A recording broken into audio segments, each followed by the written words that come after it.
Hi, welcome to Grassroots podcast. We're here tonight to talk about the FA Cup first round proper, which is coming up this weekend. We've got some big games that we'll be following, so we're here to talk about what we're planning to do and just to preview the last few rounds of the FA Cup for sides in Essex.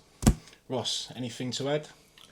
No, big weekend, as you just said, and an interesting trip for you guys, I understand, going to see... Well, hold on a minute. Let's wind it back. Let's start with the Essex Derby on Saturday. Okay, yeah, leg one. Yeah, because we might as well do it in order of what we're doing. Okay, cool.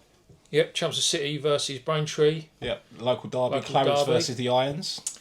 A return for the manager. That's right, yeah. Mr. Harrop, Angelo Harrop is going back. I think they've also got Chelmsford City captain is a former Braintree Town player, so I think there'll be not a lot of love lost there and a few stories that can be told. We're fortunate enough to be able to go to Chelmsford on Friday.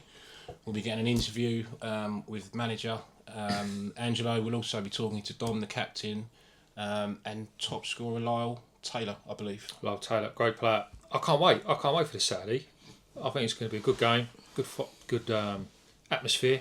Record crowd apparently going to be there for this. Well, they've sold tickets very quickly, haven't they? Yeah, I think it's sold out. They've added more tickets. That's sold out. It's going to be over 3,000 people there.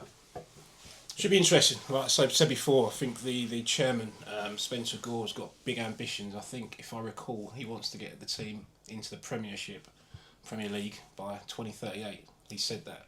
So. Wow, that's a hell of an ask. But we won't say that then. if he does it, then it's an ambition. We'll be there.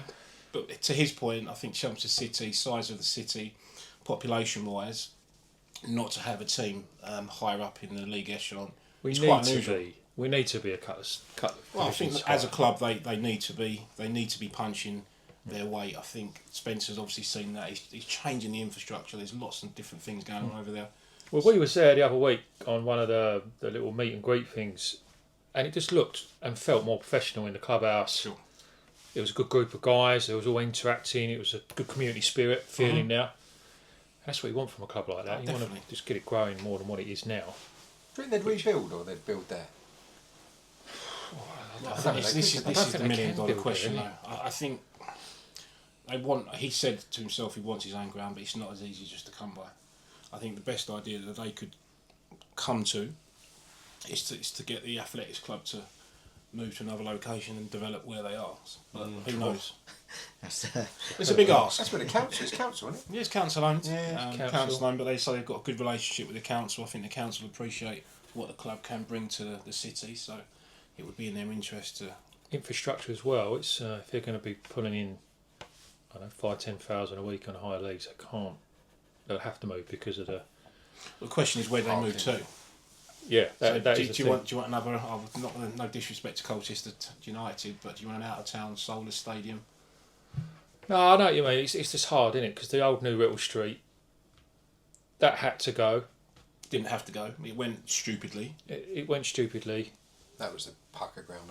But that was an old-fashioned ground, wasn't it? With the old rickety stadiums, the smell of all grounds have been like that. Look at what they've done in the redevelopment of a lot of grounds. It didn't. I mean, but if you hadn't knocked it down, where would Virgin Active be? any other industrial park around the country, like they always are. Yeah, too right. But yes, there was lots of talk about a new ground going up for years on the meadows. Well, there was Beauty, wasn't there? Everyone was saying when they be at the Beauty estate, there'd be a new ground as part of that. But who knows where they'll take? But I'm sure.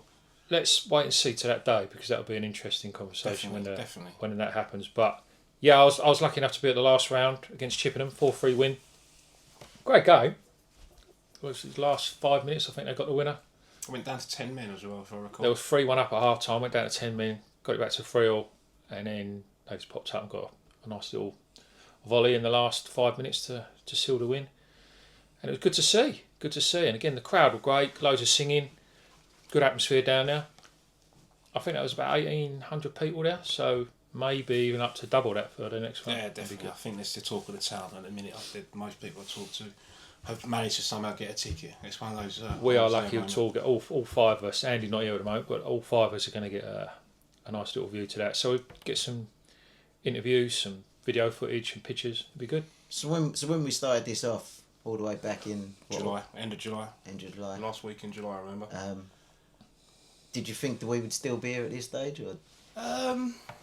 Because obviously some of these clubs have got different agendas and probably getting out the divisions No, of course, they're in it's is a good probably question. a bigger priority. But then I To suppose answer it, I thought Southend would be there.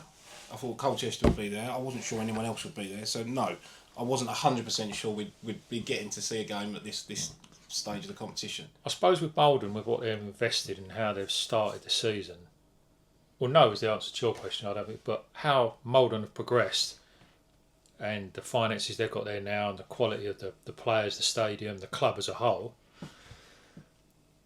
it's nice to see that they're going through, and I think they've got a good chance. Do you? I do think they've got a good chance. I would It's love a to. tough I would one. love to say the same thing. But You've why got to not? understand why. Why not have another giant killer? I think they will. League One. I think Yeah. they'll do alright. League One versus 5 divisions above. Sutton, Coventry.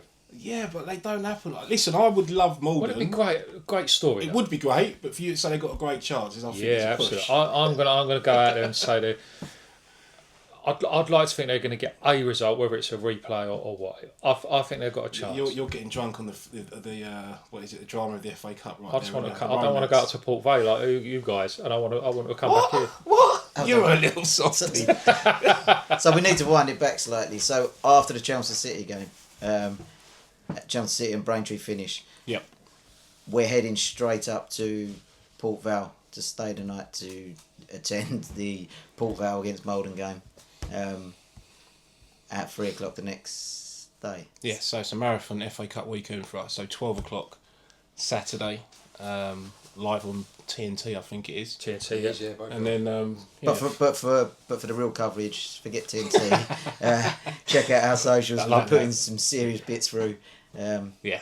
road trip. throughout the day on our road trip. And Yeah. Nice road 100%. trip in the GRM wagon. Also, we were doing a post Chelmsford City Braintree game podcast in the on location, or route, should I say, in location in the van. Yep. So yeah, whatever the result will be, we'll be bringing you the latest news. So 100% forget TNT. Watch out for Grassroots magazine on all socials. And the other games that have got the other Essex games, It's got the Wildston Rovers Southend. Wilston Southend. So yeah, Southend travel to Wildston, same division. So it is an evenly matched game. We'll see who wins out there. Great opportunity for Southend. 100%.